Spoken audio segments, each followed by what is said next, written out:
How to send or forward poll in Messenger. Hello everybody, welcome back to my channel. This is me Bipin Basnath, and today I'll guide you on how you can send or forward a poll in Messenger chat. Now if you open up Messenger here, you'll get an interface like this. Head into the group that there is a poll on, and here if I go above, you can see there is a poll. Now I have started this poll.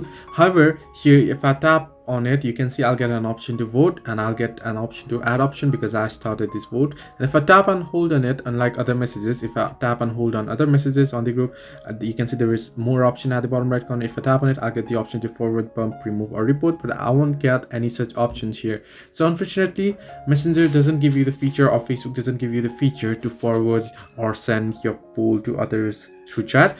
Now however, if you want someone to participate and vote in this poll, what you can do is you can go ahead and add them in this group. What you can do is you can tap on the icon at the top right corner and then tap on add, and you can add them, add the members here, and they'll be able to participate in the poll as well.